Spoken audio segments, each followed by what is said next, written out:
Film ini dibuka dengan suasana perang yang sangat intens. Setelah sebelumnya berhasil memukul mundur pasukan Amerika, kini ternyata Cina memutuskan melakukan serangan besar-besaran demi membantu Korea Utara dalam Perang Korea.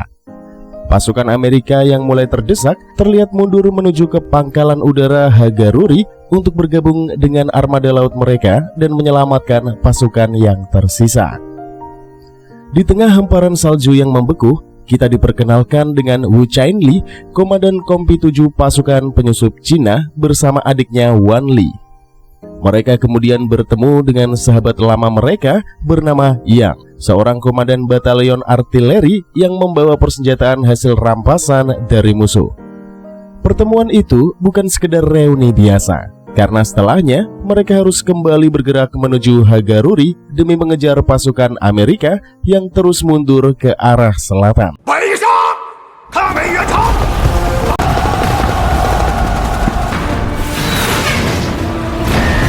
新兴里撤退的美军正在全速退。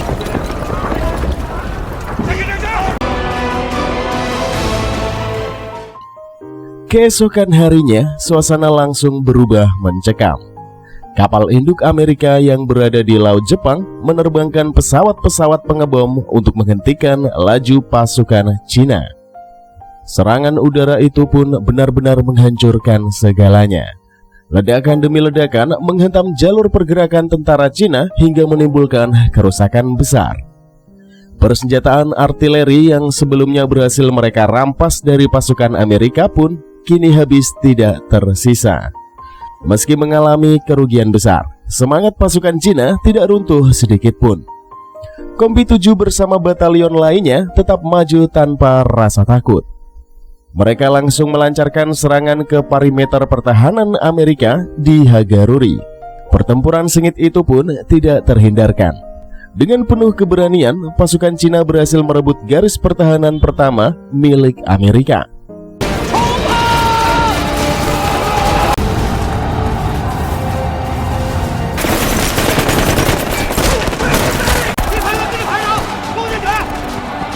Mereka segera mengambil alih meriam musuh dan membalikan senjata itu ke arah pemilik aslinya. Serangan mendadak tersebut membuat Oliver Smith, komandan pasukan Amerika, panik bukan main. Situasi di Hagaruri berubah kacau total. Melihat keadaan yang semakin tidak terkendali, Smith segera menghubungi Jenderal Douglas MacArthur yang saat itu sedang menghadiri acara penting di Tokyo. Ia meminta izin untuk mundur demi menyelamatkan pasukannya. Namun sayangnya, MacArthur menolak permintaan itu mentah-mentah dan memerintahkan mereka tetap bertahan. Tetapi kondisi di lapangan jauh lebih mengerikan daripada yang dibayangkan para petinggi militer. Oliver Smith akhirnya mengambil keputusan sendiri. Ia memerintahkan evakuasi besar-besaran terhadap para tentara yang terluka untuk segera bergerak menuju pelabuhan Hungnam di Korea Selatan sebelum semuanya terlambat.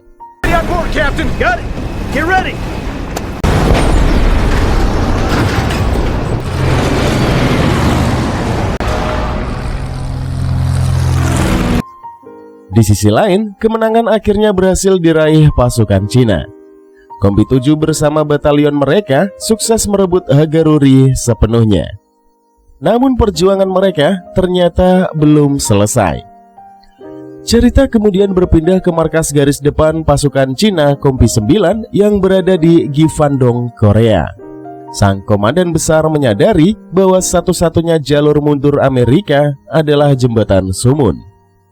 Karena itulah ia memerintahkan Kompi 9 untuk menghadang mereka di sana.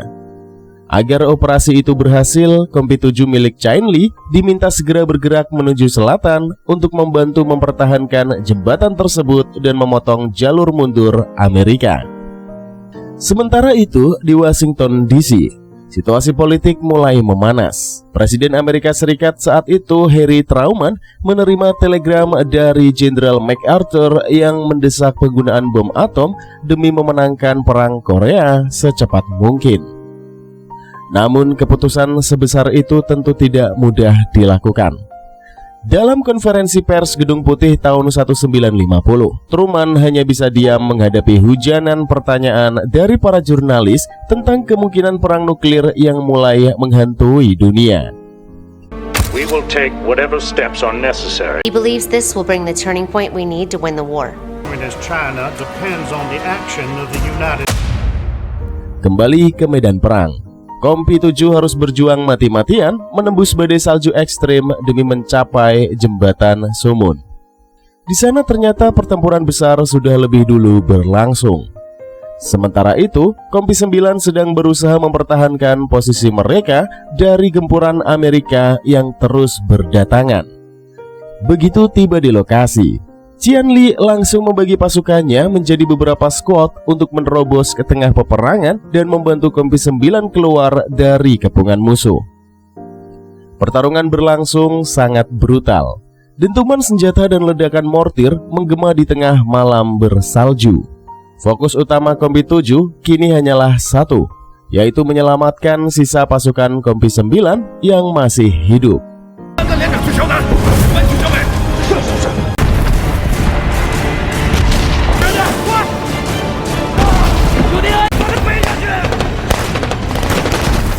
Saat pagi tiba, suasana berubah pilu. Banyak tentara terluka bergelimpangan di atas salju. Mereka yang gugur mulai dikumpulkan satu persatu. Meski kondisi logistik semakin menipis dan makanan harus dibagi seadanya, semangat mereka sama sekali belum padam. Mereka tetap bertahan demi menjalankan misi hingga akhir. Namun penderitaan mereka belum usai. Tiba-tiba pesawat pengobom Amerika kembali datang dan langsung menjatuhkan bom besar ke bawah jembatan Sumun, tempat yang mereka yakini jadi persembunyian pasukan Cina. Beruntung para tentara Cina berhasil selamat setelah berlindung di sela-sela bebatuan. Di tengah kondisi itu, Komandan Kompi 9 akhirnya menjelaskan alasan kegagalan operasi sebelumnya. Persenjataan mereka terlalu terbatas untuk menghancurkan jembatan. Tetapi tidak lama kemudian, seorang mata-mata berhasil kembali sambil membawa peta lengkap posisi pertahanan musuh yang berhasil ia gambar secara diam-diam. Semua posisi senjata Amerika kini terlihat jelas. Sang komandan Kompi 9 kemudian meminta Qian Li melanjutkan misi tersebut menggunakan informasi yang baru saja mereka dapatkan. Namun sesaat setelah memberikan pesan terakhirnya, tubuh sang komandan tiba-tiba roboh. Ia ternyata menahan luka parah terlalu lama dan akhirnya gugur di tempat. Seluruh anggota Kompi 7 dan sisa pasukan Kompi 9 pun menggelar pemakaman sederhana di tengah dinginnya salju. Tidak ada tangisan berlebihan, hanya tatapan penuh kehilangan dan rasa hormat kepada rekan-rekan mereka yang telah gugur di medan perang.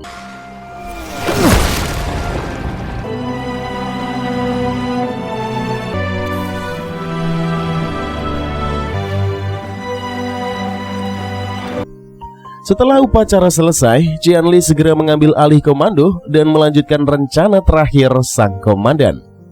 Ia membagi pasukannya menjadi 4 unit yang berbeda. Unit pertama dipimpin langsung olehnya untuk menyusup ke markas pertahanan Amerika dan menangkap komandan mereka. Unit kedua dipimpin Mai Sheng untuk menyerang dari sisi selatan. Unit ketiga dipimpin Heang Gui untuk menyerang dari sisi utara. Sementara unit terakhir dipimpin Ping He yang akan masuk melalui jalur pipa menuju pusat pertahanan musuh. Karena persenjataan mereka sangat terbatas, setiap langkah harus dilakukan dengan sangat hati-hati dan efektif. Semua strategi telah disusun dengan matang.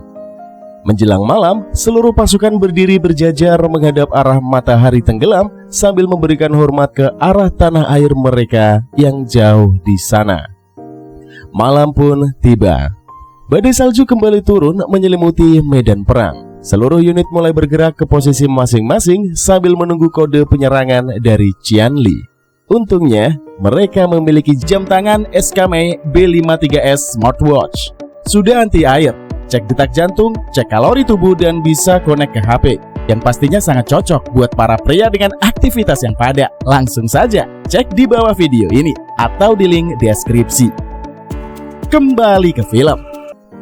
Di sisi lain, Komandan Amerika sebenarnya sudah mengetahui pergerakan pasukan Cina. Ia sengaja menyiapkan jebakan untuk memancing mereka masuk ke area pembantaian. Namun pasukan Cina ternyata menyadari rencana itu. Mereka tidak gegabah. Karena itulah, unit Ping He segera menjalankan strategi alternatif mereka, yaitu menyusup diam-diam melalui jalur pipa untuk masuk langsung ke pusat pertahanan Amerika tanpa diketahui musuh.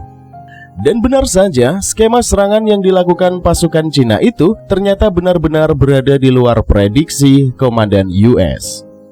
Unit Ping He berhasil menembus jalur pipa dengan sangat rapi, dan pertempuran di dalamnya langsung berubah jadi sangat intens.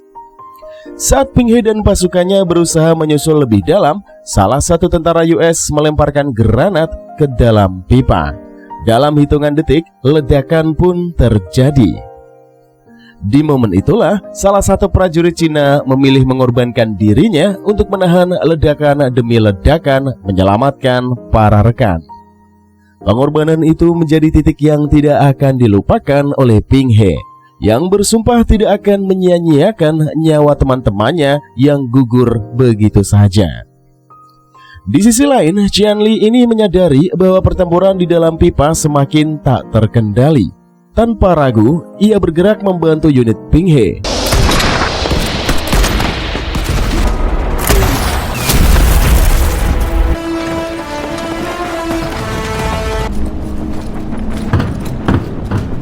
Evacuate now! Get everybody out! Let's go! Di tengah hujan peluru dari pasukan US, Qianli bergerak dengan sangat lincah menghindari tembakan demi tembakan yang diarahkan kepadanya, hingga beberapa di antaranya justru meleset dan mengenai posisi pasukan mereka sendiri, membuat situasi komando US semakin kacau. Komandan US yang mulai terdesak akhirnya mengambil keputusan ekstrim untuk meledakkan pos komando mereka sendiri agar tidak jatuh ke tangan musuh. Namun sebelum mereka sempat melarikan diri, Qianli sudah lebih dulu menghadang di pintu keluar, berusaha menangkap sang komandan. Sayangnya, sumbu peledak sudah hampir habis dan waktu mereka semakin menipis. Sementara itu, unit Ping He terus bertarung di dalam pipa dengan manuver cepat. Mereka mencoba merebut lantai atas dan memperluas kendali, namun situasi tetap tidak mudah karena pasukan US masih bertahan di beberapa titik strategis. Di bawah jembatan, unit 2 dan 3 juga ikut bergerak, bekerja sama mencari lokasi penyimpanan amunisi musuh. Begitu titik itu berhasil ditemukan, unit mortir segera melancarkan serangan terarah untuk melemahkan pertahanan lawan. Di tengah kekacauan itu, Yu Chongrong tertembak saat berusaha melindungi Wan Li.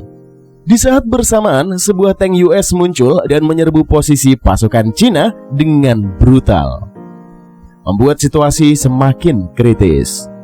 Meski begitu, Mai Sheng segera meniup peluit tanda serangan total, mengerahkan seluruh kekuatan yang tersisa untuk bisa bertahan.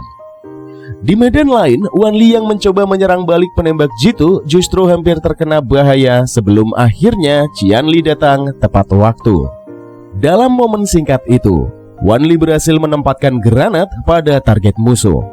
Namun mereka baru menyadari bahwa yang baru saja mereka lumpuhkan adalah komandan US yang selama ini mereka cari.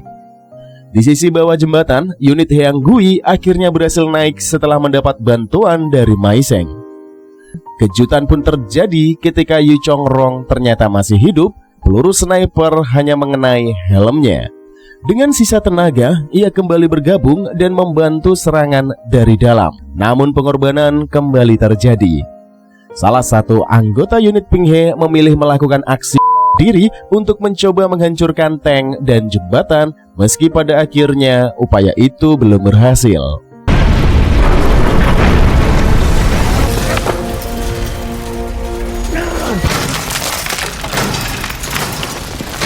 Situasi pun semakin tak stabil ketika Ping He sendiri disergap di dalam pipa. Di saat kritis itulah, Qianli kembali muncul dan menyelamatkannya tepat waktu. Melihat kesempatan terakhir, Ping He memutuskan melanjutkan misi rekan-rekannya yang telah gugur. Dalam kondisi terlindas tank, ia meminta Qianli untuk meledakkan bom yang sudah ia siapkan. Ledakan itu menjadi simbol pengorbanan besar yang menutup perjuangan unitnya di medan tersebut. Sementara itu, Mei Zheng berhasil menghancurkan pusat komunikasi komando US, membuat koordinasi musuh benar-benar lumpuh.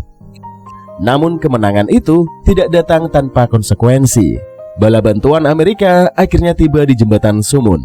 Pasukan baru dari Batalion 3 Resimen 7 Angkatan Laut US langsung melancarkan serangan balik besar-besaran. Melihat kondisi yang sudah tidak lagi memungkinkan untuk bertahan, Qianli akhirnya memberikan perintah mundur melalui peluit.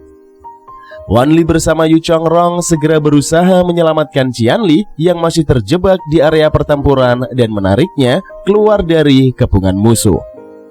Keesokan paginya, sisa pasukan Cina bersembunyi di balik bebatuan mencoba memulihkan diri dari pertempuran semalam.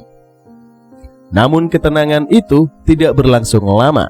Yu Chongrong yang mencoba memperbaiki sinyal radio justru menyadari sesuatu yang lebih berbahaya. Pesawat pengebom Amerika kembali mendekat.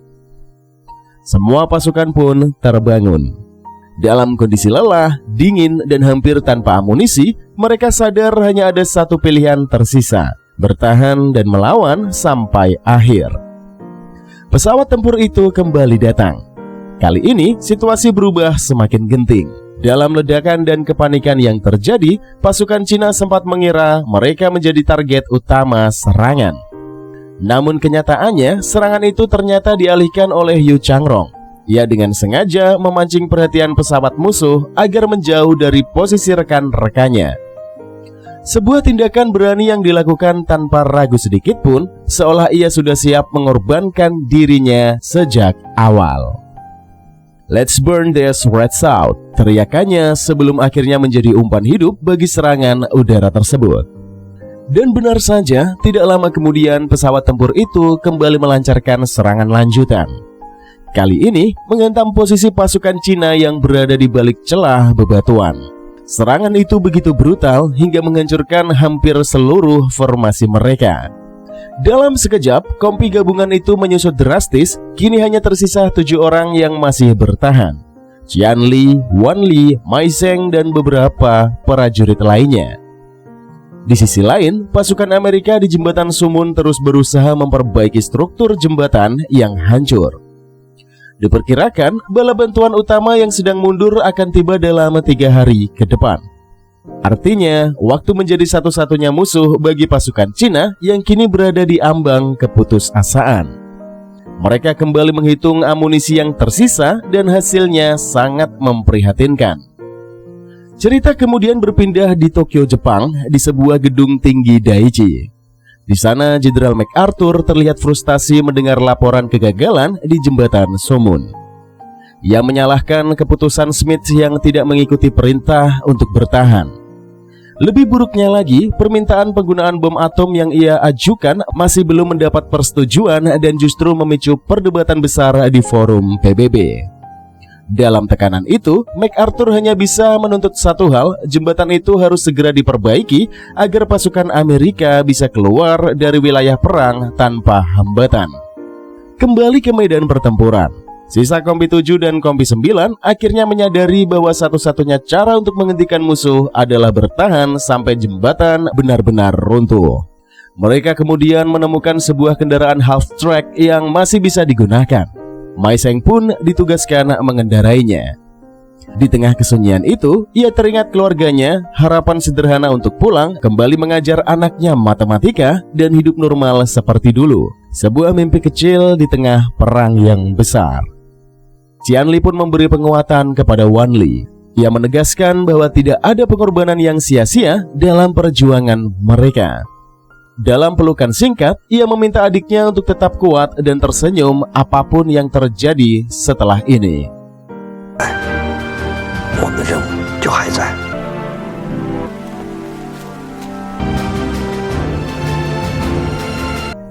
Malam kembali turun, dan operasi terakhir pun dimulai.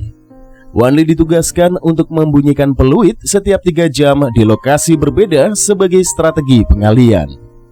Setiap suara peluit membuat pasukan Amerika berpindah fokus, membuka celah bagi Qianli dan Mei Sheng untuk bergerak mendekati jembatan. Satu persatu rencana itu pun berjalan sesuai skema meski nyawa menjadi taruhannya. Namun pengorbanan kembali terjadi. Mei Sheng yang menjadi ujung tombak serangan akhirnya gugur setelah dihantam tembakan bertubi-tubi, meninggalkan harapan pulang kepada keluarganya yang tidak akan pernah terwujud. Truk yang mereka gunakan tetap melaju tak terkendali menuju jembatan, seakan membawa takdir yang sudah tidak bisa dihentikan lagi.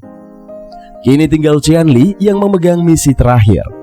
Di tengah kepungan musuh, bom yang ia bawa terjatuh membuatnya tidak punya pilihan lain. Di sisa kekuatan terakhirnya, ia harus meledakkannya secara manual. Di bawah hujan peluru, ia berhasil mengarahkan tembakannya dan memicu ledakan besar yang akhirnya menghancurkan jembatan Sumun. Ledakan itu juga merenggut nyawanya. Tubuhnya terjatuh dan ditangkap oleh Wanli yang terlambat datang. Dalam kondisi luka parah, Qianli menghembuskan nafas terakhirnya di bawah langit dingin penuh salju. Keesokan paginya, tubuh Qianli dan Qianlei ditemukan membeku bersama, sementara Wanli yang terpukul hanya bisa memeluk jasad kakaknya dalam diam sebelum akhirnya pasukan musuh membakar area tersebut. Meski dianggap gugur, ternyata Wanli masih hidup. Ia kembali sadar di tengah puing-puing perang dan menyaksikan sendiri kehancuran yang terjadi. Tak lama setelah itu, bantuan besar dari Jepang akhirnya datang.